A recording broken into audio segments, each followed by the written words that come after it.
கேட்கலாம். ரோமர்களின் நிருபம் 13ஆம் அதிகாரம் அதனுடைய 12வது வசனம். இரவு சென்று போயிற்று, பகல் சமீபமாயிற்று. ஆகையால் அந்த காலத்தின் கிரியைகளை தள்ளிவிட்டு ஒளியின் ஆயுதங்களை தரித்துக் கொள்ள கடவோம். எல்லாம் கண்களை மடைப்போம். இரவு சென்று போயிற்று, பகல் சமீபமாயிற்று. ஆகையால் அந்த காலத்தில் கிரியைகளை நாம் தள்ளிவிட்டு ஒளியின் ஆயுதங்களை தரித்துக் கொள்ள கடவோம். ஆண்டவரே, எங்களோடு பேசுகிறார். இந்த வார்த்தைகளை உடைய சமூகத்திலே அர்ப்பணிக்கிறோம். ஆண்டவர், பேசுகிறது நீங்கள் அல்ல, பரிசுத்த ஆவியானவரே உங்களோடு கூட சேர்ந்து உங்கள் நாவுகளோடு கூட இருந்து பேசுவார் என்று சொல்லி, ஆண்டவரே, அவன் முற்பிதாக்களை தைரியப்படுத்தின தேவன், மோசையை தைரியப்படுத்தின ஆண்டவர், இன்னைக்கு அடிமை எங்களையும் ஆண்டவர் தைரியப்படுத்தும்படியால் இந்த வார்த்தைகளுக்கு முன்பாக நாங்கள் அடிபடுகிறோம். வார்த்தைகளை எங்களை சமர்ப்பிக்கிறோம். நாங்கள் இந்த வார்த்தைகளுக்கு தடையில்லாமல் வெளிப்படுத்தத்தக்கதாக இந்த கிரியைகள் மத்தியில் வெளிப்பட வேண்டும் என்று ஜெபிக்கிறேன். இந்த வார்த்தையில் காணப்படுகிற அனைத்து விடுதலைகளை நாங்கள் சுதந்திரித்துக் கொள்ளும்படியாக பரிசுத்த தேவனுடைய கரத்தில் அர்ப்பணிக்கிறோம். நாங்கள் ஆண்டவர் சங்கீதத்தில் கேள்விப்பட்டதை போல உடைந்த பாத்திரம் ஆண்டவரே, நீர் எங்களை பயன்படுத்தி உருவாக்கி வெளிப்படுத்த வேண்டும் என்று ஜெபிக்கிறோம். எங்களை தாழ்த்துகிறோம், ஒப்புக் கொடுக்கிறோம். இயேசு கிறிஸ்துவின் நாமத்தில் கேட்கிறோம், ஜீவனுள்ள நல்ல தகப்பனே, ஆமென். அல்லேலூயா, அல்லேலூயா சொல்லலாமா? இந்த வார்த்தைகளை எத்தனை பேர் நம்புறீங்க? அல்லேலூயா சொல்லலாமே. அல்லேலூயா. இரவு சென்று போயிற்று, பகல் சமீபமாயிற்று என்று எழுதப்பட்டிருக்கிறார். அல்லேலூயா.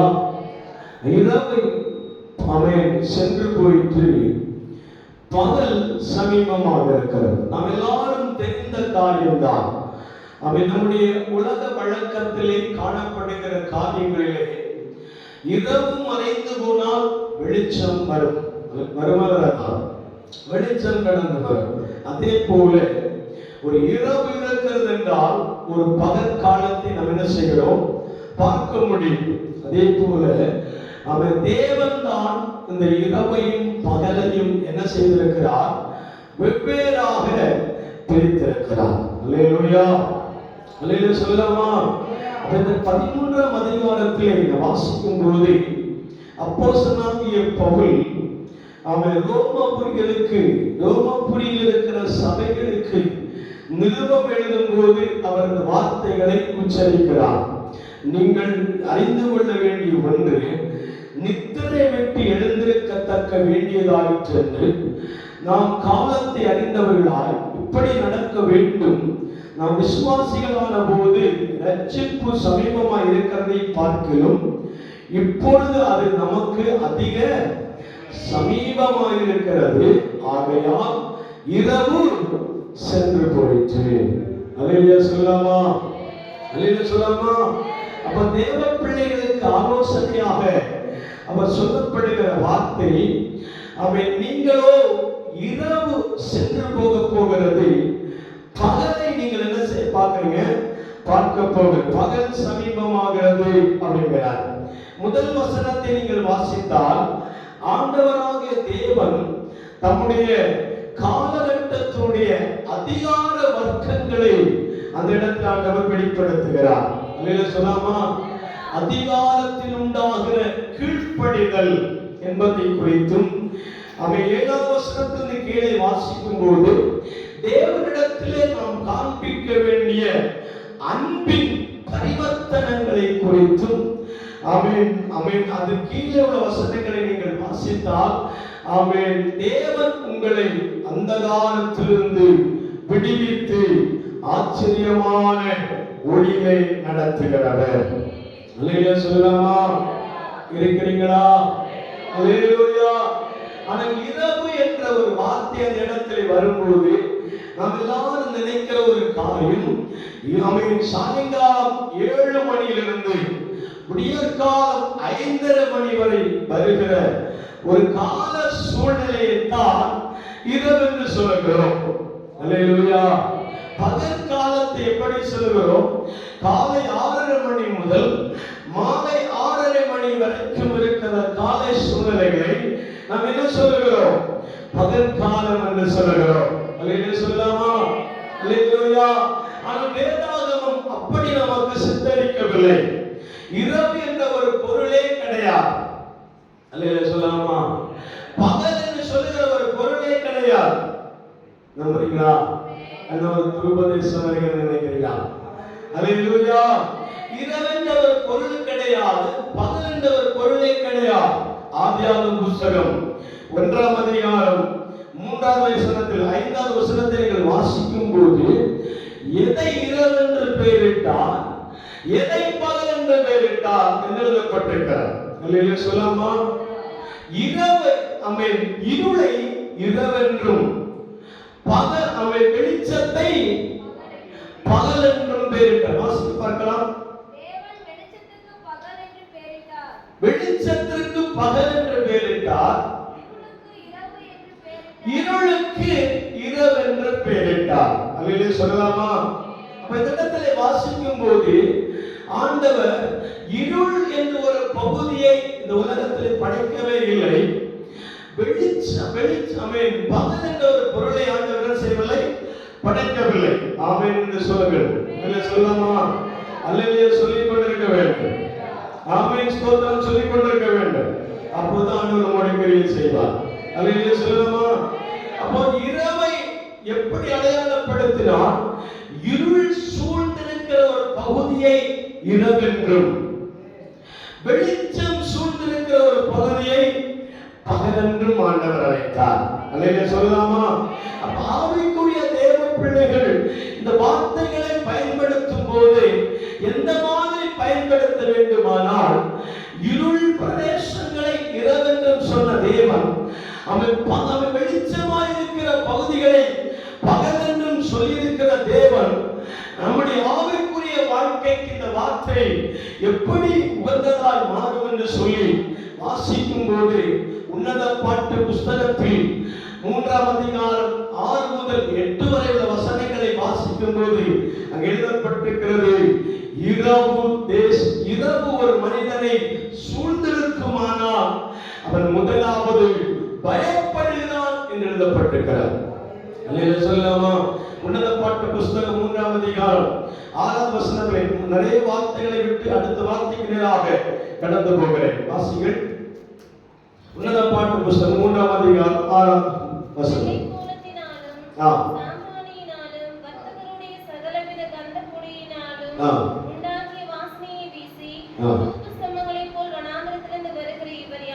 வனாந்திரத்திலிருந்து வருகிற இவர் யார்?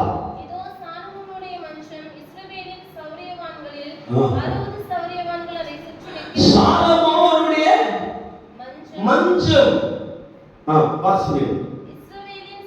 இஸ்ரவேலுடைய சௌரியவான்களில் 60 சௌரியவான்கள் அதை சுற்றி நிற்கிறார்களே. அவர்கள் எல்லாரும் பட்டயத்தை பிடித்துக் கொண்டு யுத்தத்திற்கு பழகினவர்களாய் இருக்கிறார்களே. ராக்காலத்தின் பயத்தின் நிமித்தம் அவனவனுடைய அறையிலே வைக்கப்பட்டிருக்கிறது. போதும். அல்லேலூயா. அல்லேலூயா சொல்லலாமா? இங்கே வாசிக்கப்படுகிற வசனம், சாலமோன் ஒரு பரிவாரத்தோடு சேர்ந்து அவன் பல்லக்கிலே எழுதப்பட்டிருக்கிறது. என்ன மஞ்சம் எழுதப்பட்டிருக்கிறது. மஞ்சத்தை மற்ற மொழிபெயர்ப்பில் எழுதப்பட்டிருக்கிற வார்த்தை அவன் பல்லக்கு. அல்லேலூயா சொல்லலாமா? ஒரு தோளின் மேல 2 குச்சிகளை வைத்து அதனுடைய மேல ஒரு பாக்ஸை உருவாக்கி அது மேல என்ன செய்வாங்க? சாமி கொண்டு போகிறது போல கொண்டு போவார்கள். அல்லேலூயா சொல்லலாமா? 4 பேருடைய தோளில் ஒரு சர்ப்பத்தை ஒரு என்ன செய்வாங்க, பவனியாக கொண்டு போகிறது போல சாலமோனை என்ன செய்கிறார்கள், அலங்கரித்து அந்த கூடாரத்திற்குள்ளே வைத்து சுமந்து கொண்டு போகிறார்கள். அல்லேலூயா சொல்லலாமா? அதற்கு பின்னாக 60 சேனை படைகள் அவர்களை சுற்றி போய் கொண்டே இருக்கிறார். ஒரு குமாரத்தை கேட்கிறார் சூனேமித்தியா, எனவே நம்ம வீரர்களே, படை வீரர்களே, நீங்கள் ஏன் சாலமோன் ராஜாவுக்கு பின்னாக படை வீரர்களாய் போகிறீர்களே என்று சொல்லி அழைத்துக் கொண்டு அவர் கேட்கிறார், எதற்காக பட்டயம் உங்கள் அறையில் இருக்கிறது என்று கேட்பார். அல்லேலூயா சொல்லாமா? அவர்கள் சொல்லுகிற வார்த்தை, எங்களுக்கு இரவை கண்டால் பயம். அல்லேலூயா சொல்லாமா? இரவு நேரமா இருக்கிறபடியாலே பயம் எங்களை சூழ்ந்து கொள்கிறது. எங்கள் தற்காப்புகளுக்காக நாங்கள் என்ன செய்கிறோம், பட்டயத்தை அறையில் வைத்திருக்கிறோம் என்று சொல்வார். அல்லேலூயா சொல்லாமா? அப்ப எந்த வீரனாக இருந்தாலும், எந்த பல்வானாக இருந்தாலும், எந்த ஆரோக்கியமுடைய மனிதனாக இருந்தாலும், எந்த புஷ்டி உள்ள மனிதனாக இருந்தாலும், அவனை ஒரு இருள் தேசத்திலே கொண்டு போய் விட்டால் அவன் அறியாமலேயே பயம் கடந்துவார். அல்லேலூயா சொல்லலாமா? இருக்கிறீங்களா? வார்த்தை புரிந்தால் ஆமென் சொல்லுவீங்க, கட்டாயத்தில் இருக்கிறீங்க. அல்லேலூயா சொல்லலாமா? நான் புரிய விடாம போகிறதில்லை, நான் கட்டாயத்தில் இருக்கிறேன். அல்லேலூயா சொல்லலாமா? அல்லேலூயா.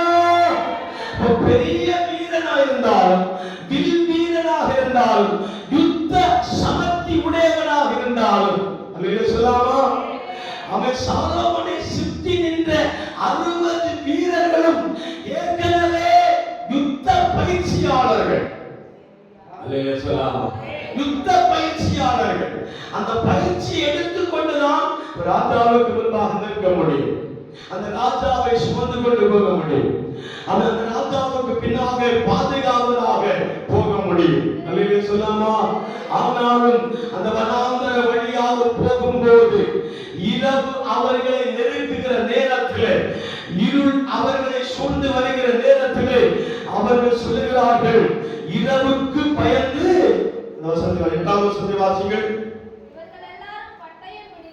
இவர்கள் எல்லாரும் பட்டயத்தை பிடித்து யுத்தத்திற்கு பழகினவர்களாய் இருக்கிறார்கள். ராக்கால பயத்தின் நிமித்தம் அவனவனுடைய பட்டயம் போதும். அல்லேலூயா சொல்ல, அவனவனுடைய அறையில் இருக்கும், அறையில் இருக்கும், இடுப்பில் இருக்கும். அல்லேலூயா சொல்லாமா? அப்ப பயத்தின் நிமித்தமாகத்தான் அவன் பட்டயத்தை என்ன செய்கிறாங்க, அறையில் வைத்திருக்கிறார்கள். அல்லேலூயா சொல்லாமா? அப்ப எந்த மனிதனை இரவு சூழ்ந்து கொண்டாலும் அவனுக்கு முதலாவது வருகிற ஒரு காரியம் என்று பயம். அல்லேலூயா சொல்லாமா? இன்னைக்கு யாருக்குமே பயமில்லை என்று சொல்லவே முடியாது. ஆவிக்குரிய தேவ பிள்ளைகளா இருந்தாலும், பரிசுத்தமாய் வாழ்கிறேன் என்று சொன்னாலும், அபிஷேகத்தில் நிரம்பிக் கொண்டிருக்கிறேன் என்று சொன்னாலும், தீர்க்க தரிசனத்தின் வார்த்தை நம்முடைய உதடுகளில் இருந்து கொண்டிருந்தாலும், அல்லேலூயா சொல்லாமா? நான் கர்த்தருடைய ஆலயத்திலே நித்தம் நித்தம் காத்துக் கொண்டிருக்கிறேன் என்று சொன்னாலும், ஏதோ ஒரு சூழலில் நம்மை பயம் தாக்கிக் கொண்டே இருக்கிறது. அல்லேலூயா சொல்லாமா?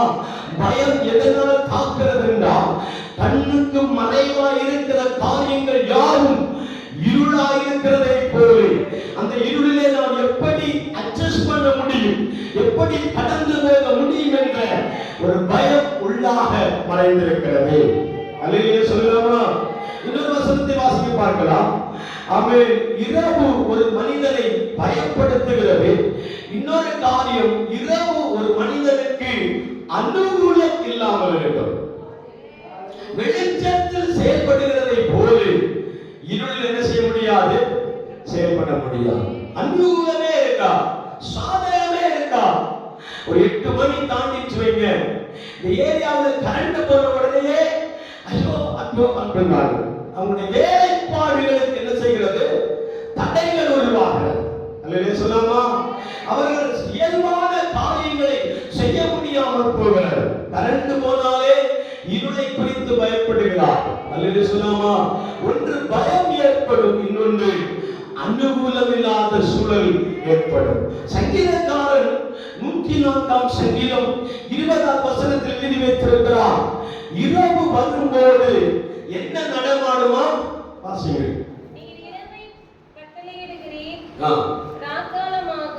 நீ இரவை கட்டளையிடுகிறீர், அது ராக்காலமாய் மாறும்.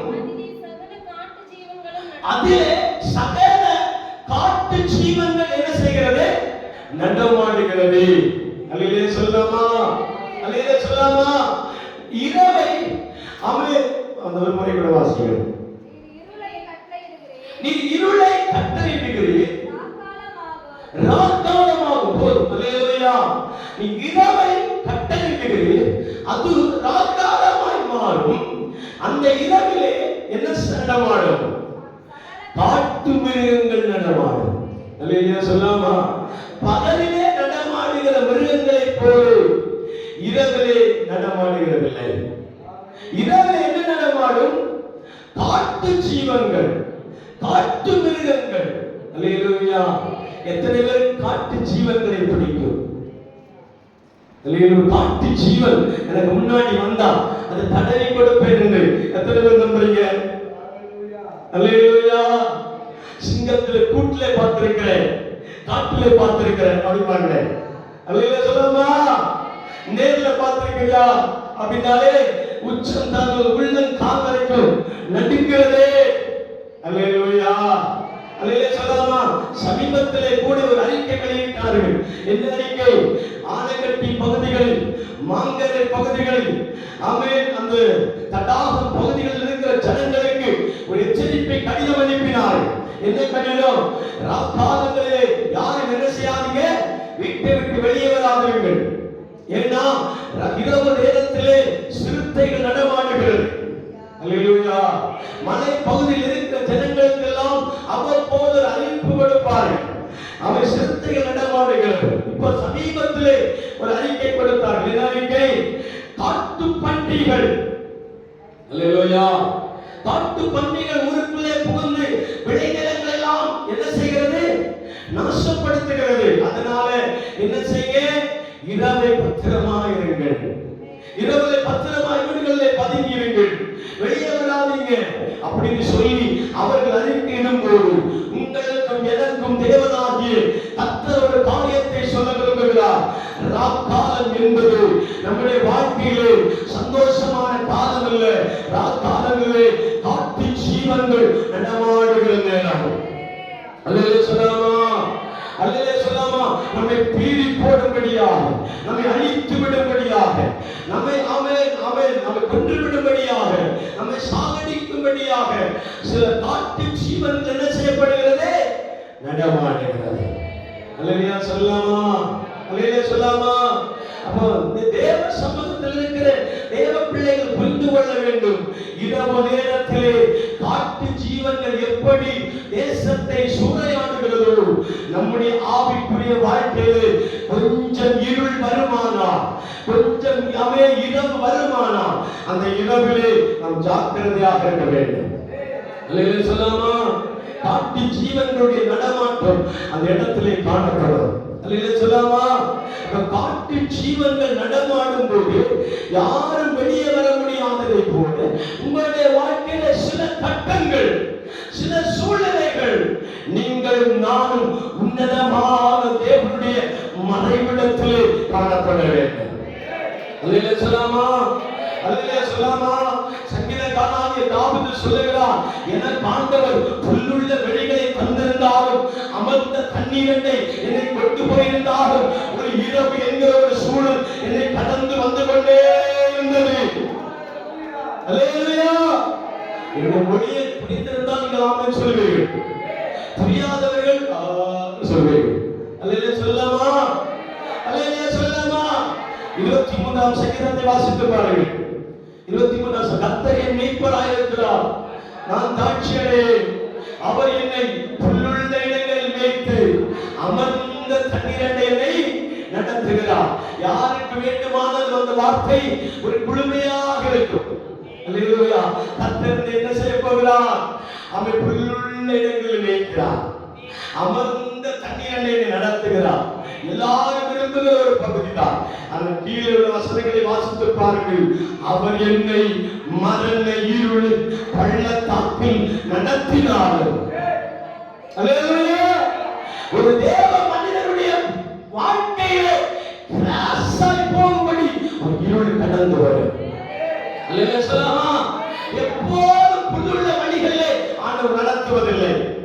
எப்போதும் அமர்ந்த தண்ணீரை நாம் குடித்துக் கொண்டிருக்க போவதில்லை. ஆவிக்குரிய வாழ்க்கையை தொடங்கின நீங்கள், ஆவிக்குரிய வாழ்க்கையை ஆரம்பித்திருக்கிற சபை, ஆவிக்குரிய வாழ்க்கையை தொடங்கிக் கொண்டிருக்கிற ஊழியக்காரன், ஒரு விசுவாசி, ஒரு கர்த்தருடைய மனிதன், அவனுடைய வாழ்க்கையில ஏதோ இருள் கிராஸ் ஆகும்போது பயமும் அன்னமுள்ளமில்லாத காரியங்களும் அவை இழப்புகளும் ஏற்படுகிற நேரத்தில் நீங்கள் நானும் சொல்ல வேண்டும், மரண இருளின் பள்ளத்தாக்கில் நான் நடந்தாலும் எல்லாத்துக்கு பயப்படேன். இருக்கிறேன், அவர் உமது கோலும் உமது படியும் என்னை காட்டும்.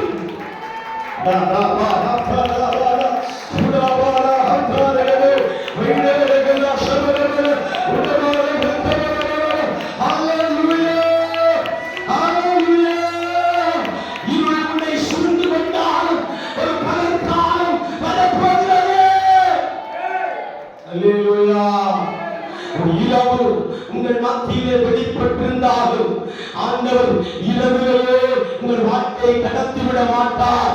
ஆண்டவர் சொல்கிறார், ஒரு மனிதனுக்கு 12 மணி நேரம் இரவு என்றால் அதே 12 மணி நேரத்தை பகலாய் மாற்றும்படி ஆண்டவர் இந்த உலகத்திற்கு நியதியை கொடுத்திருப்பார் என்றால், தேதியை கொடுத்திருப்பார் என்றால், உங்கள் வாழ்க்கையில் ஏற்பட்டிருக்கிற இரவுகளை ஒரு குறிப்பிட்ட நாட்களில் கடந்து போக பண்ணுவார், கடந்து போக பண்ணுவார், விலகி போக பண்ணுவார். உங்களை விட்டு அப்பிரத்யட்சமாகும். அல்லேலூயா, அல்லேலூயா சொல்லலாமா? அல்லேலூயா.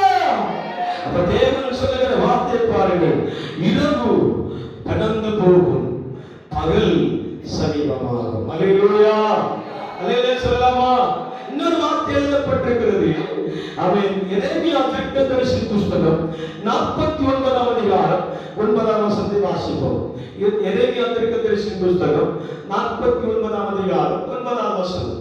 ராஜபலங்களை அறுக்கிறவர்கள் உன்னிடத்திலே வந்தார்களாகில், விண் பறிக்கிறதற்கு கொஞ்சம் வையார்களோ, ராத்திரியில் திருடர் வந்தார்களாகில், ராத்திரியிலே திருடர்கள் வந்தார்கள்,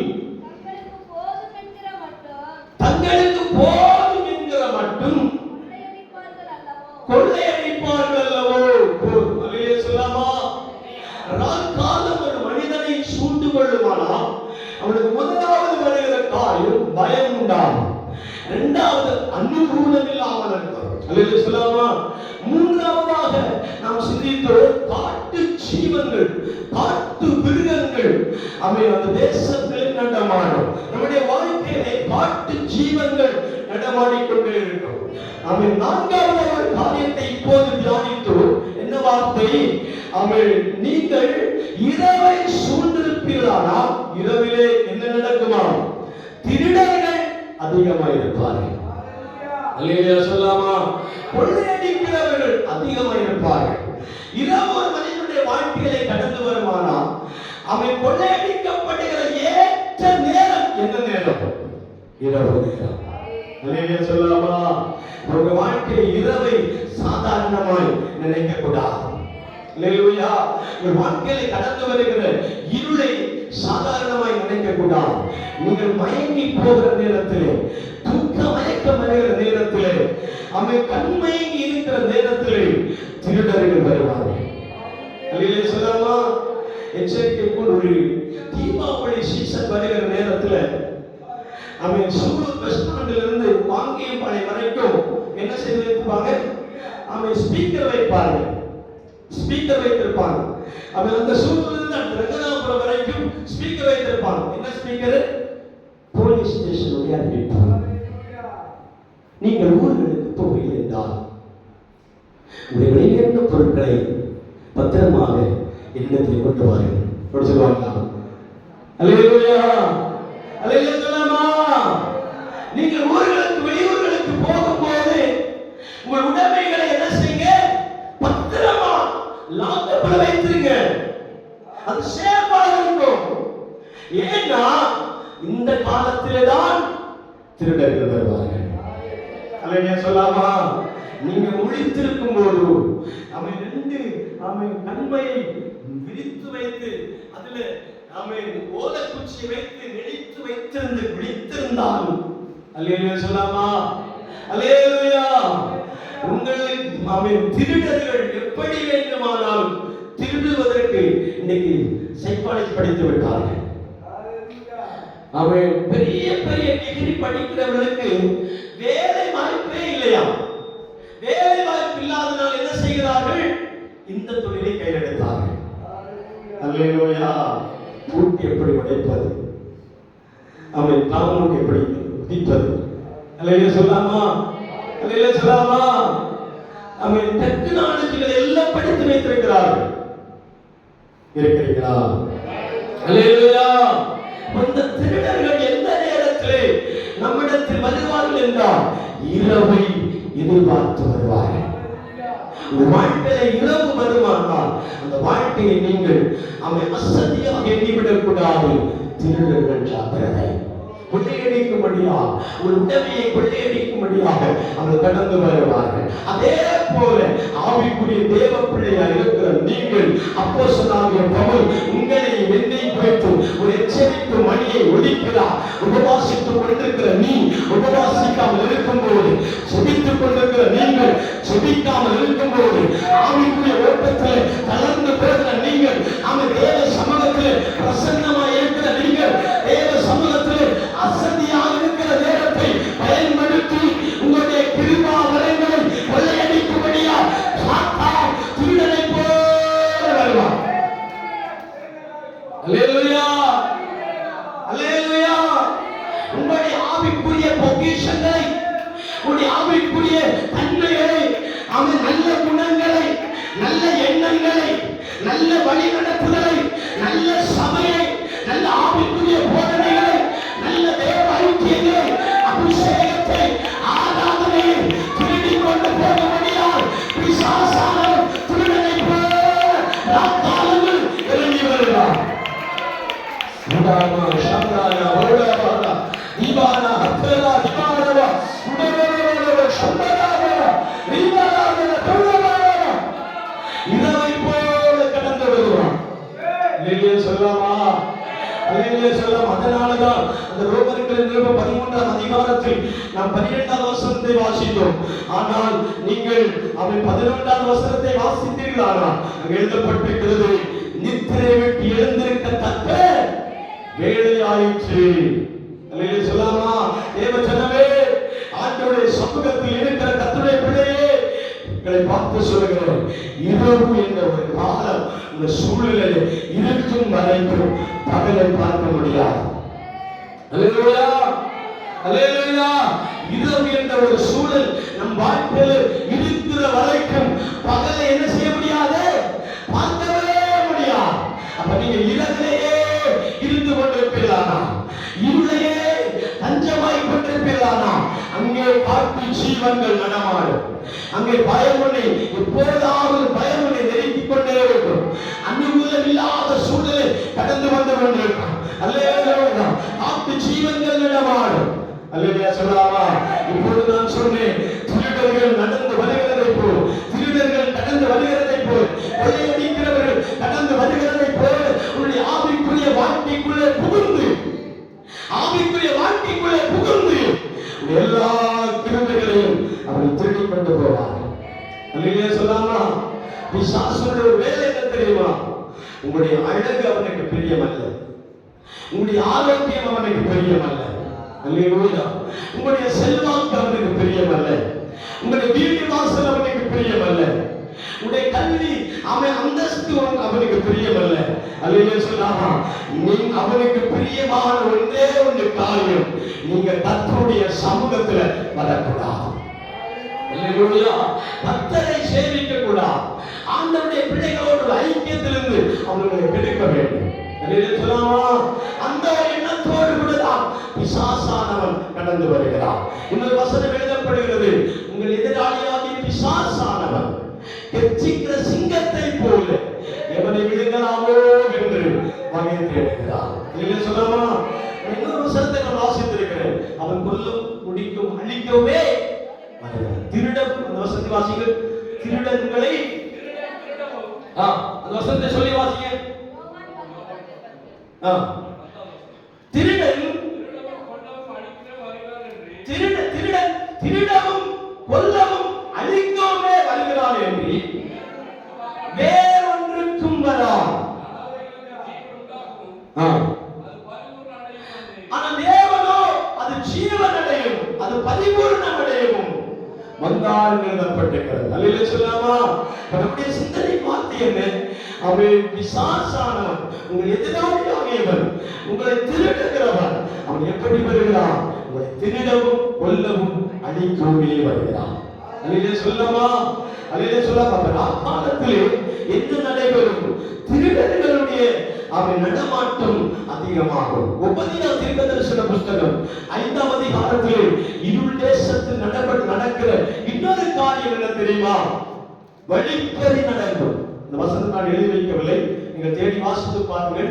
உபதியா தீர்க்கதரிசன புஸ்தகம் 5ஆம் அதிகாரத்தில் ஒரு வார்த்தை எழுதப்பட்டிருக்கிறது, நீங்களோ இரவில் இருக்கிறபடினாலே வழிப்பறி உடையவன் உங்களை விட மாட்டார். நீ எவ்வளவாய் சங்கரிக்கப்பட்டு போனாய்,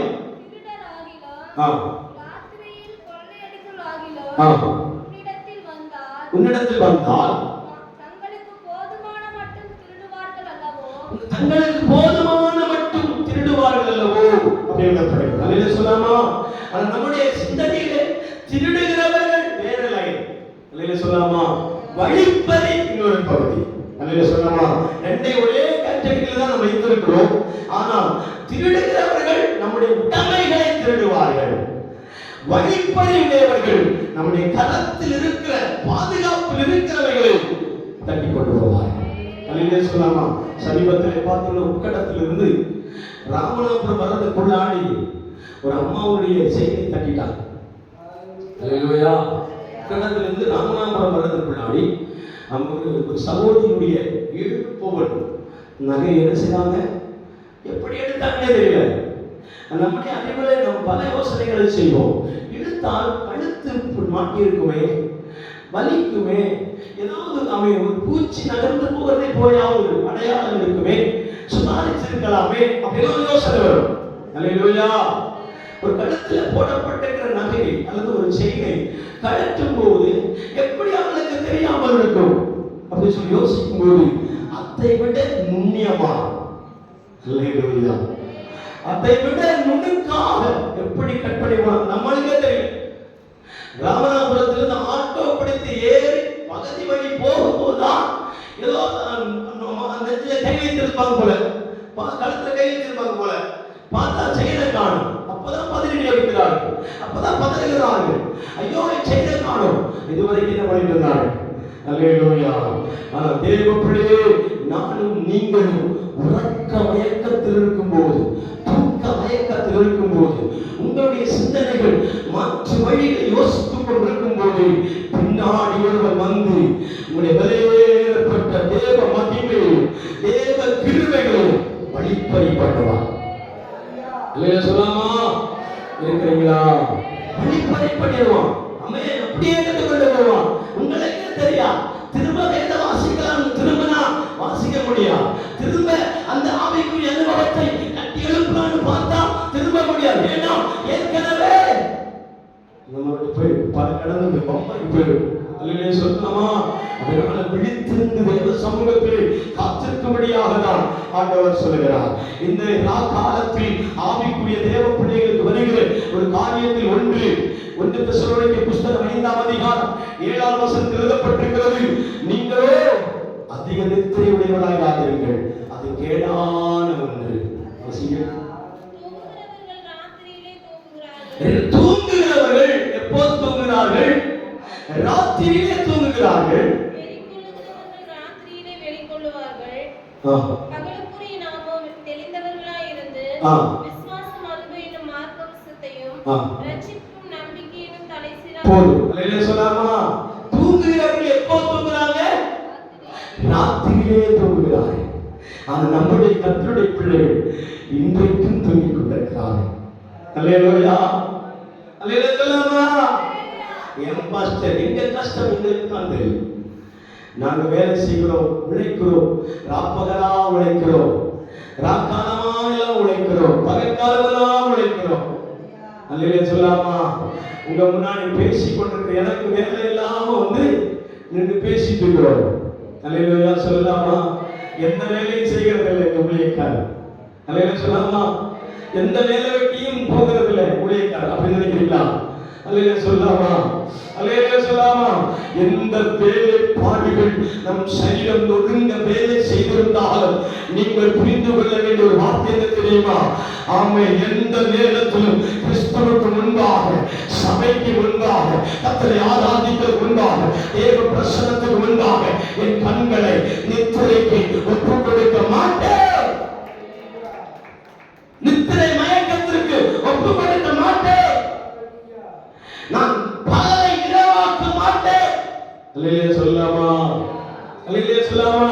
நித்திரை வருகிற நேரத்தில் வெளியேந்த வார்த்தைகள், கர்த்தரால் ஆதரிக்கிற வார்த்தைகள், கர்த்தர் நம்முடைய மத்தியிலே பேசப்படுகிற வார்த்தைகள் யாரும் நம்மை விட்டு விலகி போகும். அல்லேலூயா. தூங்கிக் கொண்டிருக்கிறவர்கள் இந்த வார்த்தை அடுத்த வாரம் தட்டி கேட்டால் சொல்ல முடியுமா? முடியாது. அல்லேலூயா.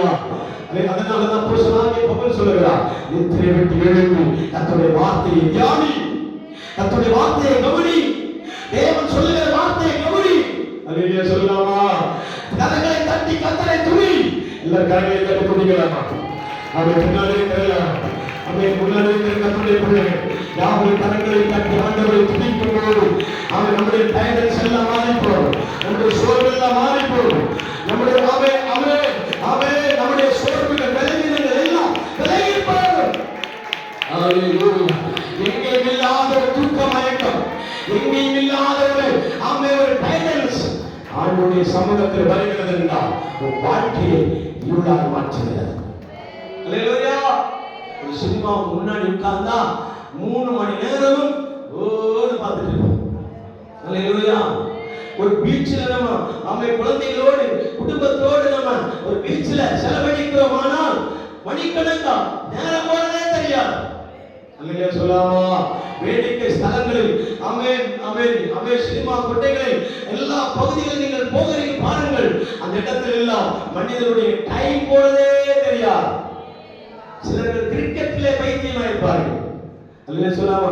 சிலர் ஃபுட்பாலிலே பைத்தியமா இருப்பார்கள். சிலர்கள் வாலிபாலிலே பைத்தியமா இருப்பார்கள். சிலர்கள் கேம்ஸ்களிலே பைத்தியமா இருப்பார்கள். எல்லா விதத்திலும் அவர்கள் தன்னுடைய சரீரத்தை சோர்வை அறியாமல், டயர்டை அறியாமல், பலவீனத்தை அறியாமல் அதற்கு நேரத்தை செலவழிக்கும் போது கர்த்தருடைய சமூகத்தில் வந்து உட்காரும் போது மட்டும் நமக்கு சோர்வு வருகிறதுனா நமக்கு பின்னாடி ஒரு இரவு, ஒரு இருள், ஒரு சாத்தானிய வல்லமை, ஒரு பிசாசுடைய கிரியை நம்மை அலைக்கழித்துக் கொண்டே இருக்கிறது. கரங்களை தட்டி ஆராதிப்போம். அவருடைய பிசாசின் வல்லமை இருளை தாக்கிக் கொண்டிருக்கிறது. அல்லேலூயா சொல்லாமா? அல்லேலூயா சொல்லாமா? யோபு சொல்லுகிறார், நான் இரவிலே பிறந்திருக்கிறேன், இரவுதான் என்னுடைய பிறப்பாய் மாறினது. இரவு பிறந்திருக்கிறபடினால் அந்த இரவு இல்லாமல் போவதாக, அந்த இரவிலே காணப்படுகிற நிலவு இல்லாமல் போவதாக. அல்லேலூயா சொல்லாமா? ஏன்னா இரவு என்பது ஒரு கொடூரமான நேரம். அல்லேலூயா சொல்லாமா? இரவு என்பது ஒரு மனிதனால் ஜீரணிக்க முடியாத நேரம். சில ஜனங்கள் சொல்லுகிறார்கள், இரவிலே எங்கள் வீடு பாளையத்திற்கு மத்தியிலே பனி பெய்து கொண்டே இருந்தது. அல்லேலூயா சொல்லாமா? அவன் யோபு சொல்லுகிறான், இரவு நேரங்களிலே என் எலும்புகள் எல்லாம் உருவ குத்துகிறது. அல்லேலூயா சொல்லாமா? என் எலும்பெல்லாம் என்ன செய்யப்படுகிறது? புல் பண்ணப்படுகிறது. ஒரு மனிதனுக்கு, ஒரு சராசரியான ஒரு மனிதனுக்கு இரவு என்பது 18 மணி நேரம். ஆனால் யோபுவுக்கு இரவு என்பது ஒரு சீசன். இருக்கிறீங்களா? ஒரு சீசன். சீசன் சொல்றது தெரியுமா? மாம்பழ சீசன் எப்போ வரும்? இப்பதான் வருகிறது. அல்லேலூயா. அது எத்தனை மாசம் இருக்கும்? ஒரே நாள்ல போயிடுமா? 3 மாதம். அல்லேலூயா சொல்லாமா? ஒரு மாம்பழ சீசன் 3 மாதம், இன்னொரு அடுத்த சீசன் 6 மாதம், ஒரு சில சீசனுக்கு 1 வருடம். அல்லேலூயா சொல்லாமா? யோபு சொல்லுகிறார், இங்கிலீஷ்ல வாசித்து பாருங்க, சீசன் ஆஃப் நைட் டே அப்படி எழுதப்பட்டிருக்கு. அல்லேலூயா சொல்ல, என் வாழ்க்கை இரவை ஒரு சீசன் போல கடந்து போனார். நமக்கு 12 மணி நேரம் இரவையே தாங்க முடியறதில்ல. அல்லேலூயா சொல்லாமா? 12 மணி நேரம் இரவையே பொறுத்துக்க முடியறதில்ல. ஆனால் யோபுடைய வாழ்க்கையை பாருங்கள், ஒரு சீசன் 12 மாதத்துக்கு இடையில ஒரு சீசன் வருகிறதை போல யோபுடைய வாழ்க்கையில அப்பப்ப ஒரு சீசன் வருகிறதை போல் இரவு கடந்து வரும். அல்லேலூயா, இரவு கடந்து வரும். அந்த இரவு அவன் என்ன செய்யுமா? எலும்புகள எலும்பு ஒரு 4 எலும்பு 5 எலும்புகள் ஸ்ட்ராங்கா இருக்கிற அந்த எலும்புகளை பில் பண்ணுமா. அல்லேலூயா சொல்லாமா? எங்க ஊர்ல வந்து இருந்தாரு, அவருடைய முழங்கால இருந்து கீழ் பாத வரைக்கும் ஒரு சின்ன ஒரு எலும்புல சூழல் விழுந்திருக்காரு. ஏன்னா இந்த செங்கல் சூழல் இல்லைங்களா, இந்த செங்கல் சூழல் இருந்து கீழே விழுந்துட்டார். அந்த முட்டி எலும்புக்கும் பாத எலும்புக்கும் இடையில் இருக்கிற அந்த எலும்பு ஒரு காயம் ஏற்பட்டது. அல்லேலூயா, அந்த காயம் ஏற்பட்டபடினால அவன் அந்த எலும்பு உடைந்து வந்து சுக்கு நூறாய் மாறி அந்த இடத்துல புழு அரிக்க ஆரம்பித்தார். இது என்ன செய்யறாங்கன்னா, டாக்டர்கள் அவன் அதுக்கு ஒரு பில் போட்டு அந்த துளை எலும்புக்குள்ளேயே பூச்சி போயிருக்கிறது, எலும்புக்குள்ளேயே புழு போயிருக்கிறது. அதனால அது என்ன செய்யறாங்க, பில் பண்ணி அதை வெளியெடுக்கிறதுக்காக முயற்சி எடுத்தாங்க. அதே போல யோபு சொல்லுகிறார், என்னுடைய எலும்புகள் யாவும் பில் பண்ணப்படுகிறது, நொறுக்கப்படுகிறது, வேதனை உச்சியிலே நான் காணப்பட்டேன் என்று சொல்லுவான். இந்த இரவு எப்போது மாறும் என்று யோபு காத்துக்கொண்டே இருந்தான். அல்லேலூயா சொல்லாமா? அல்லேலூயா சொல்லாமா? கடைசியா ஒரு வார்த்தை சொல்லட்டுமா தேவ பிள்ளையே? இரவு நேரத்தில் பெய்கிற பனி ஒரு மனிதனுக்கு நல்லது கிடையாது. அல்லேலூயா. நாம இப்போ சமீபத்தில் பார்த்தோமே குளிர், காலை 5 மணியிலிருந்து ஒரு 7 மணி வரைக்கும் பனி. நம்ம சொட்டு போட்டு தான் போகணும், ஜட்டி போட்டு தான் வெளியே போகணும். இங்கே இப்படின்னா காஷ்மீர் பகுதி, ஆக்ரா பகுதிகளை நீங்கள் எடுத்துக் கொள்ளுங்கள், 2-3 சொட்டு போடுவாங்களா. சமீபத்தில் ஸ்கூல்ல இருக்கிற ஒரு பிள்ளை சொல்லிச்சு, நாங்க பீகார்ல இருக்கும்போது 3 ஜர்க்கினை மேல போட்டு தான் நாங்க நடமாடணும், இங்க அவங்களுக்கு பரவாயில்லை அப்படின்னாங்க. அல்லேலூயா சொல்லாமா? ஏன்னா அந்த பனி அந்த தேசத்தை மூடும்போது ஃப்ரீஸ் ஆகுமா இருக்குங்களா? அல்லேலூயா. குறைந்து போகுமா. ஒரு மனிதன் நடந்துட்டே இருப்பான், அவ்வளவு பனி நெருங்கும் போது உப்பு தூணா இருக்கிறதை போல ஃப்ரீஸ் ஆகிப்பான். அல்லேலூயா சொல்லாமா? அல்லேலூயா சொல்லாமா? இன்று அநேகருடைய இரவை, அநேக கர்த்தருடைய பிள்ளைகளுடைய இரவு ஃப்ரீஸ் ஆனதை போல, ஸ்டக் ஆனதை போல, தாமானா சபாராதா விமானா அத்தராதன அவன் அண்ணன் நகர முடியாது, அசைய முடியாது, பதறி போய் இருக்கிற ஒரு வாழ்க்கையோடு என் தேசியன், என் சிரசு முதல் என் பாதம் வரைக்கும் என் வாழ்க்கை முழுவதும் பனியினால் நிரம்பி ஃப்ரீஸாய் இருக்கிறதை போல வாழ்க்கை போகிறது. எத்தனை பேர் உணர்கிறீங்க? எத்தனை பேர் உணர்கிறீங்க?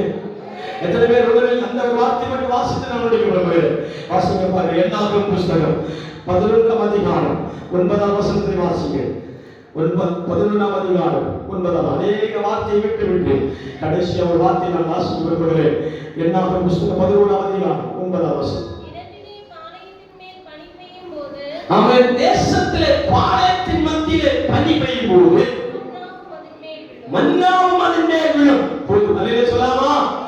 தேசத்தில் முழுவதும் பனிகளால் நிரம்புகிற கர்த்தர் பனியை கட்டளையிட்டார். மழை பெய்யாது, மழையோ வெயிலே அந்த தேசத்தில் இருப்பதில்லை. பனி முழுவதும் நிரம்பும் போது தேசத்தில் யார் இருந்தாலும் ஃப்ரீஸ் ஆயிருப்பார்கள். அல்லேலூயா சொல்லாமா? ஆனால் கர்த்தருடைய தேவ பிள்ளைகளை மட்டும், அவர்களுடைய வாழ்க்கையிலே பாளையத்தில் இருக்கிறவர்கள் மட்டும் கர்த்தருடைய சமூகத்தில் ஆமென் அந்த பனி இறங்கி வரும்போது அந்த பனியோடு கூட நமக்கு தேவையான மன்னாவை மறைத்து வைத்திருக்கிறார். புரிந்தவர்களுக்காக சொல்லுவார், புரிந்தவர்களுக்காக சொல்லுவார். நமக்கு தேவையான மன்னாவை அந்த பனிக்குள்ளே மறைத்து வைத்திருக்கிறார். நீ பனி என்று நினைத்து பயந்து இருக்கிறார். இது என்னை ஒரே பண்ணுகிறது, என்னை பீசாக்குகிறது, என்னை அதிர பண்ணுகிறது, என்னை நாம் அசைய முடியாமல் என் வாழ்க்கை பீசா இருக்கிறது. ஆனால் கர்த்தர் சொன்ன மாதிரி உன் வாழ்க்கை கர்த்தர் சொல்லி இருக்கிற பாளையத்தின் மத்தியிலே நீ காணப்படுவாயா?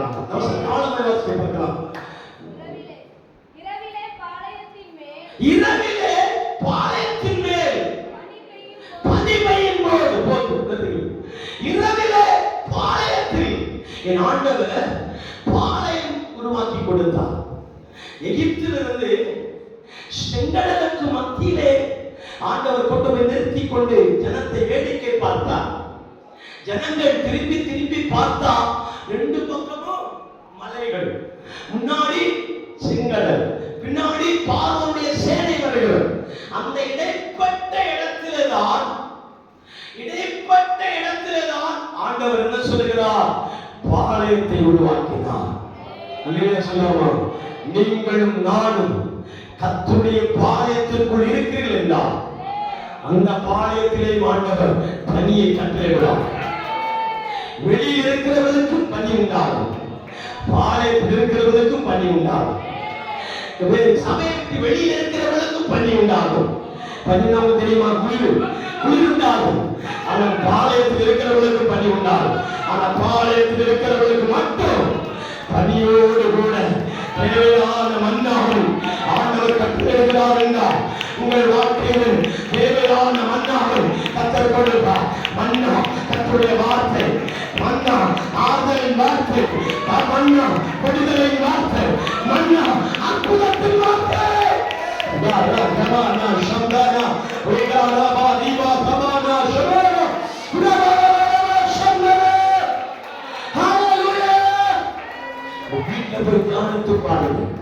என் வீட்டுல எவ்வளவு குட்டை பனி இறங்கி இருக்கிறார். ஒரு குட்டை பனி இறங்கி இருக்குன்னா அந்த கூட நிறைய மண்ணா இருக்கும். ஒரு டாட்டா ஏசி நிறைய மண்ணா இறங்கி இருக்குன்னா அந்த டாட்டா ஏசி நிரம்ப மண்ணாவும் இறங்கி இருக்கு. ஒரு லாரி நிறைய பனி இறங்கி இருக்குமானா அந்த லாரி நிறைய மண்ணாவும் இறங்கி இருக்கும். இயேசு நாமத்தில் சொல்கிறேன், அந்த நிறைய மண்ணா உண்டாகும். அல்லேலூயா, அல்லேலூயா. பனிக்கு பனி எதற்கு அடையாளம் தெரியுமா? அவை குளிர் எதற்கு அடையாளம் தெரியுமா? நிந்தை, அவைகள் அவமானம். சொல்லாமா? நிந்தை படுகிறவர்கள் எங்கேயுமே அசைய முடியாது. உரை சொல்லப்படுகிறவர் யார்? எங்கேயும் அசைய முடியாது. பரிகாசம் படப்படுகிறவர் யார்? எங்கேயும் அசையப்பட முடியாது. அவமான பேச்சில் உட்படுத்தப்படுகிற யாரும் எங்கேயும் நகர முடியாது. ஐயோ, நான்கு சுமதுக்குள்ள எனக்கு வெளியே தலை காட்ட முடியவில்லை, வெளியே தலை காட்ட முடியவில்லை. அவமானம், கேவலம், நிந்தை, பரிகாசம், பத்திரமோ எனக்கு எங்கே வெளிக்காட்ட முடியவில்லை, வெளியே தலை காமிக்க முடியவில்லை. பணிய தலையை நிரம்பிடுச்சு, என் குடும்பத்தை நிரம்பிடுச்சு, நான் ஃப்ரீஸ் ஆயிட்டேன். அப்படி சொல்லிக் கொண்டிருக்கிற எவ்வளவு தூரம் அவமானப்படுகிறார்கள், எவ்வளவு தூரம் நிந்திக்கப்படுகிறார்கள், எவ்வளவு தூரம் பரிகாசம் பண்ணப்படுகிறார்கள், எவ்வளவு தூரம் காவலப்படுத்தப்படுகிறார்கள், அவ்வளவு கர்த்தர் அளந்து அளந்து அளந்து உன்னை மேன்மைப்படுத்துவார். அளந்து அளந்து அளந்து உன்னை மேன்மைப்படுத்துவார். அளந்து போகிறார். கலந்து எடுத்திருக்கிறார்.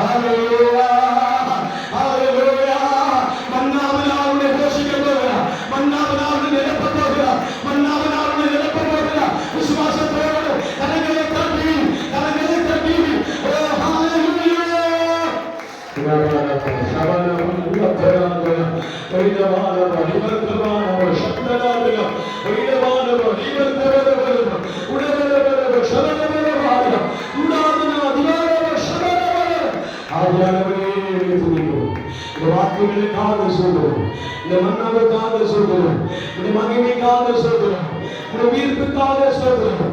அவைகளை நீதிப்படுத்த போகிற கிருபைகளுக்காக உமக்கு ஸ்தோத்திரம். எங்களுக்கு ஒரு பகற்காலம் வெளிப்படட்டும். இரவு காலம் எங்களை விட்டு விலகி போகட்டும். இரவு கடந்து போகிறது என்று சொல்லுகிறார். இரவு உங்களை விட்டு விலகி போகிறது என்று சொல்லுகிறார். இதோடு பகற்காலம் வரப்போகிறது. உங்கள் வாழ்க்கையை கற்று ஒளிமயமாய் மாற்றப் போகிறார். உங்கள் வாழ்க்கையை வெளிச்சமாய் மாற்றப் போகிறார். உங்கள் பகற்காலமாய் கற்று மாற்றப் போகிறார்.